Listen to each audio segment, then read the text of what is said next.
जय श्री कृष्णा मित्रों, हम लोग अभी भेट द्वारका, जिसको भेट द्वारका कहा जाता है, द्वारिका शहर में हम लोग आ चुके हैं। और ये सोने की द्वारका यह बनाई गई है यहाँ पर, और यहाँ पर अंदर आपको सारी लीलाएं देखने को मिलेंगी। ये देखिए सोने की द्वारका कैसी थी। अभी तो सोने की द्वारका समुद्र में समा गई है, उनको श्राप मिला था।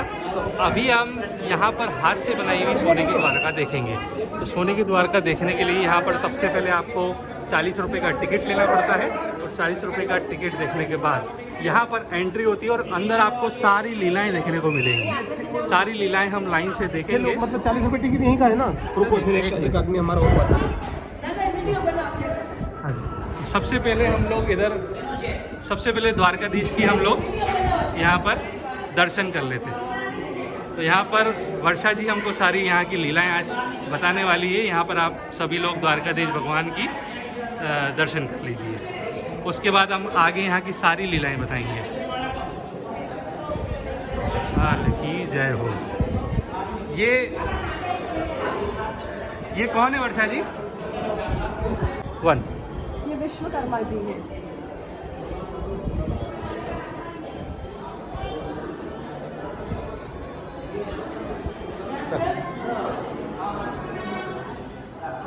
अब सबसे पहले आप गणपति जी, गणेश जी, लक्ष्मी जी और सरस्वती माता जी के दर्शन कर लीजिए। आगे चलने के लिए अब हम श्री कृष्ण का जन्म देखेंगे। ये जेल में देवकी मैया और वासुदेव जी हैं, और यहाँ कृष्ण जी का जन्म हुआ था। कारावास में हमारे कृष्ण जी।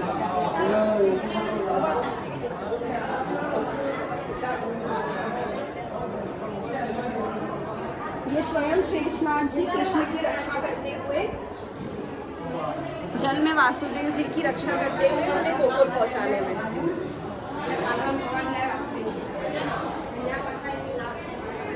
पहुंच गए हमारे कृष्ण कन्हैया जी यशोदा मैया के पालने में।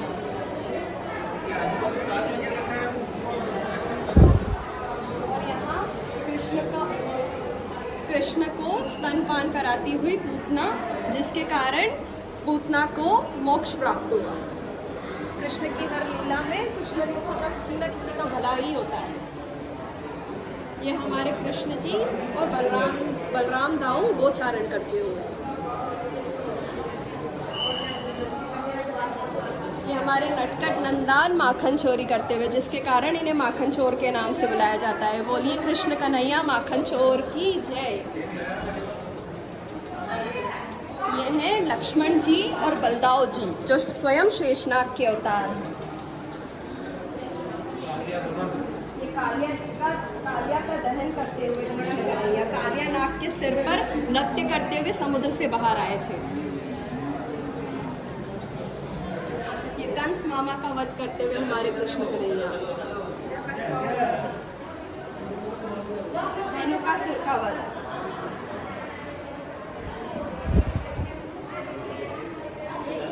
ये स्वयं यशोदा मैया कृष्ण जी को ताजा माखन खिलाते हुए।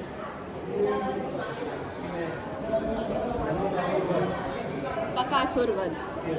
तो कृष्ण जी ने इतने सारे वध क्यों किए थे? ये सब कंस मामा के द्वारा भेजे गए असुर थे, जो कृष्ण को मारने आए थे और स्वयं ही मारे गए और मोक्ष को प्राप्त हुए। ये हमारे गोपियों के साथ रास लीला करते हुए नटखट कृष्ण कन्हैया। कृष्ण जी हमारे गोपियों संग रास लीला करते हुए। ये देखो, ये सब सोने की द्वारका है। ये सोने की द्वारका ऐसी थी, देखो ये ऐसी। ये आप देखेंगे सब सोने की द्वारका बनी हुई है यहाँ पर। अब यह लीला बताइए हमको। ये गोपियों के वस्त्र चोरी करके कृष्ण कन्हैया उन्हें परेशान किया करते थे। अब कृष्ण जी थोड़े से यहाँ छुपे हुए हैं, छुप जाते थे वो।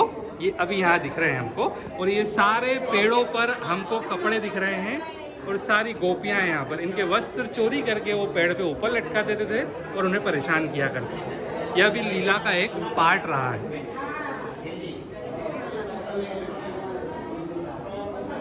ये कृष्ण की मासी पूतना, ये उनका भयावह स्वरूप है, विकराल स्वरूप। मीरा के गिरधर गोपाल। मीराबाई कृष्ण मीरा की जी परम भक्त। मीरा जी की कुछ लीला बताएं आप। एक बार ये हुआ था कि मीरा जी को परेशान करने के लिए उन्हें 3 दिन के लिए किसी भूत बंगले में बंद कर दिया गया था। किसी जगह पर वो गई थी जहाँ एक भूत बंगला था, वहाँ उन्हें 3 दिन के लिए बंद कर दिया गया था ताकि वह भूत उन्हें परेशान करे और उनसे भयभीत होकर और वो अपने भूत लोग उनके प्राण त्याग दें। लेकिन माता मीरा कृष्ण के भजन में इतनी व्यस्त थी कि 3 दिन व्यतीत हो गए और उन्हें पता भी नहीं चला। और जब उनकी सखियाँ उन्हें ढूंढती हुई वहाँ पहुँची तो उन्हें ये भी नहीं याद था कि उन्हें यहाँ भजन करते हुए 3 दिन हो चुके हैं और उन्हें उनका वो असुर या भूत एक भी बाल भी बाका नहीं कर पाए। बोलो कृष्ण कन्हैया लाल की जय, मीरा के गिरधर गोपाल की जय। ये हमारी राधा रानी स्वयं कृष्ण के साथ। बोलो राधे कृष्ण भगवान की जय हो। ये द्वारपाल हैं जो कृष्ण कन्हैया और राधा रानी के रास में कोई डिस्टर्ब न करे, इसीलिए सदा द्वार पर उनकी सेवा करते रहे। और एक इधर भी, इधर नहीं है, इधर भी।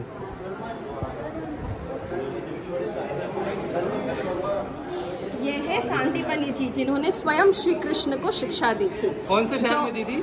उज्जैन शहर में। उज्जैनी, बाबा महाकाल की नगरी उज्जैन में जिनको शिक्षा। आज सांदीपनी आश्रम भी बना हुआ है उज्जैन में। ये नारायण जी हैं। बोलिए नारायण नारायण भजमन नारायण। अरे वाह। ये माँ ओखली से बांधते हुए कृष्ण कन्हैया को। इसके पीछे यह लीला बताई जाती है कि एक बार यशोदा मैया के यहाँ एक ऋषि भोजन करने आए थे, लेकिन उनकी एक शर्त थी कि मैं दूसरों के हाथ से बना हुआ भोजन नहीं खाता हूँ, मैं खुद ही भोजन बनाता हूँ और अपने भगवान को पवाने के बाद खुद ग्रहण करता हूँ। तो एक बार उन्होंने माता यशोदा से उन्होंने सारा व्यंजन मंगवाया और खुद खीर बना के भगवान को पवाने की इच्छा रखी। तो यशोदा मैया ने उनको सारी सामग्री प्रोवाइड कर दी और उसके बाद वो अपने काम में लग गए। अब उन्होंने खीर बनाई, चावल की बड़ी स्वादिष्ट भगवान के लिए खीर बनाई और भगवान और हाथ जोड़ के विनती की कि आइए भगवान जी, आइए भगवान जी और भोग पवाइए।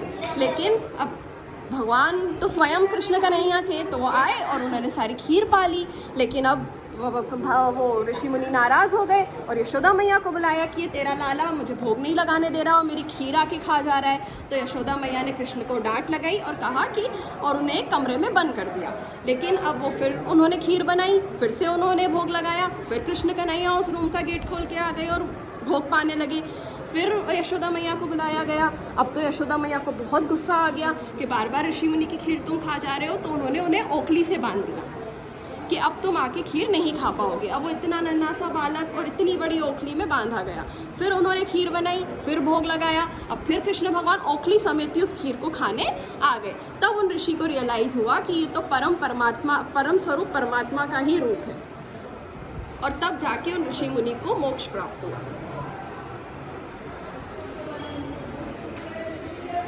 ये हमारे गोवर्धन गोवर्धन पर्वत को उठाते हुए ब्रजवासियों की रक्षा करते हुए कृष्ण कन्हैया लाल। अब मेरा सवाल आपसे ये है कि हमेशा हम लोग 56 भोगी क्यों लगाते हैं? इसकी क्या लीला है? गोवर्धन पर्वत से क्या लीला है? गोवर्धन पर्वत ही है। उन्होंने 7 दिन तक गोवर्धन पर्वत को उठाया था और भोजन का एक दाना भी नहीं लिया था। तो 7 दिन तक ही क्यों उठाया था? क्या कारण रहा है इसका? अब इसका कारण मुझे एग्जैक्ट तो नहीं पता, लेकिन जितना मैंने कथाओं में सुना है उससे मैं इतना जानती हूँ कि जब कृष्ण जी ने गोवर्धन पर्वत उठाया तो वो कुछ ही समय के लिए उठाने वाले थे, क्योंकि इंद्र में इतनी ताकत नहीं है, इंद्र देवता में, कि वो 7 दिन तक भगवान को परेशान कर ले। वो तो 1 सेकंड में इंद्र को आदेश दे के वर्षा को बंद कर सकते थे। इंद्र देवता क्रूरता से इतना, मतलब किसी चीज से इतना नाराज गए थे कि ये ब्रजवासी कृष्ण की पूजा क्यों कर रहे हैं, मेरी पूजा क्यों नहीं कर रहे हैं। तो फिर कृष्ण भगवान ने उस पर्वत को उठाया। लेकिन हुआ क्या, अब कृष्ण का ये स्वरूप देखने के लिए स्वयं राधा रानी आके खड़ी हो गई। अब राधा रानी सामने खड़ी हो और कृष्ण भगवान इतनी जल्दी पर्वत रख दे तो वो तो पॉसिबल नहीं है। तो राधा रानी जितने समय तक वहाँ खड़ी रही उतने समय तक उन्होंने पर्वत नीचे न रखा, ताकि राधा रानी उनके समक्ष खड़ी रहे और उन्हें निहारते रहे। उन्होंने पर्वत इसलिए भी उठाया था क्योंकि आसपास गाँववासी जितने भी थे वो बाढ़ में डूब रहे थे, तो उनकी रक्षा के लिए श्री कृष्ण जी ने गोवर्धन पर्वत उठाया था। गोवर्धन पर्वत जी मथुरा वृंदावन के पास में भी है, वहाँ कर 21 किलोमीटर की परिक्रमा होती है। और आपके आखिरी सवाल का जवाब दे देती हूँ मैं, 56 भोग वाली लीला। तो कृष्ण भगवान ने 7 दिन के लिए ये पर्वत उठाया था, और ऐसा कहा जाता है कि यशोदा मैया दिन में 8 बार कृष्ण भगवान को भोजन कराती थी। अब 7 को आप 8 से मल्टीप्लाई करेंगे तो आएगा 56, इसीलिए भगवान को 56 भोग लगाया जाता है। 56 भोग फिर आखिरी में किसने लगाया था? सभी ब्रजवासी और यशोदा मैया ने मिलकर कृष्ण भगवान के समक्ष खुशी में 56 प्रकार का भोग लगाया था।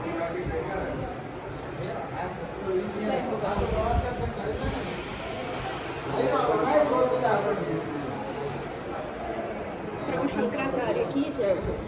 ये सारे ऋषि मुनि रहे ना? हाँ, नित्यानंद स्वामी जी, नित्यानंद स्वामी जी, रामानुजाचार्य जी, ये हमारे महावीर स्वामी जी भी। ये गंगाचार्य जी हैं, ये जिन्होंने गंगाचार्य। श्री कृष्ण जी का नामकरण किया था। गंगाचार्य जी, इन्होंने श्री कृष्ण जी का नामकरण किया था। ये हमारे धन्वंतरी भगवान। दीपावली पर पूजा भी की जाती है धन्वंतरी भगवान की। ये सांदीपनि ऋषि, हमारे उज्जैन के ऋषि, जिन्होंने श्री कृष्ण को शिक्षा दी थी। वल्लभाचार्य जी, ये दुर्वासा ऋषि हैं। इन्हीं के श्राप के कारण रुक्मणी जी ने 12 साल तक कृष्ण से वियोग सहा था, और उन्होंने बेट द्वारका का निर्माण किया। बोलो रुक्मणी मैया की जय जय। हो। ये सारी सोने की द्वारका आपको दिखाई जा रही है यहाँ पर। नारायण मुनि जी,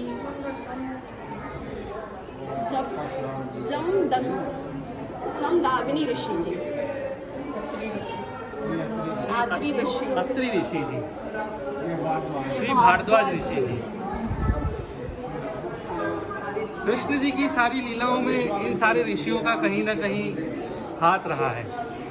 विश्वामित्र ऋषि जी हैं, भृगु ऋषि जी,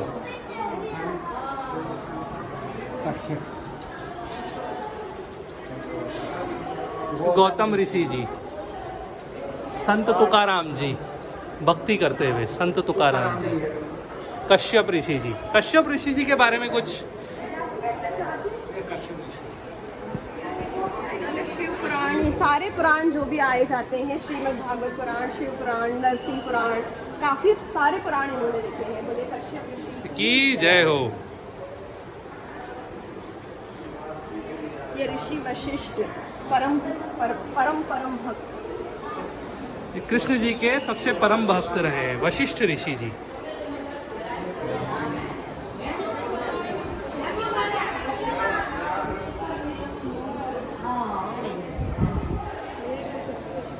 हमारे शेषनाग के अंदर बैठे विष्णु जी और लक्ष्मी जी, और इनके नाभि से ब्रह्मा जी प्रकट हुए हैं। ये देख रहे हैं आप, नाभि से ब्रह्मा जी का प्रकट।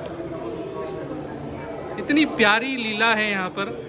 द्वारका, हम भेट द्वारका में हैं अभी। संतान लक्ष्मी मैया, लक्ष्मी जी के सभी स्वरूपों के दर्शन कीजिए। संतान लक्ष्मी जी, धन लक्ष्मी, जय हो धन लक्ष्मी मैया की जय हो। विजया लक्ष्मी मैया की जय। जय हो विंध्या लक्ष्मी जी की जय। जय हो महालक्ष्मी जी की जय। जय हो गजलक्ष्मी जी की जय, जिनकी पूजा हम दिवाली पे करते हैं।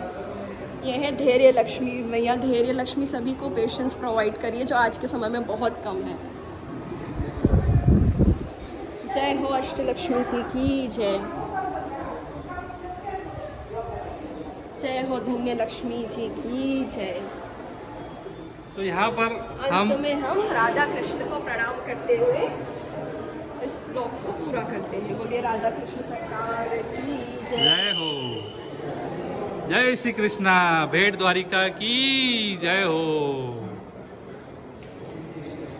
इतनी सुंदर लीला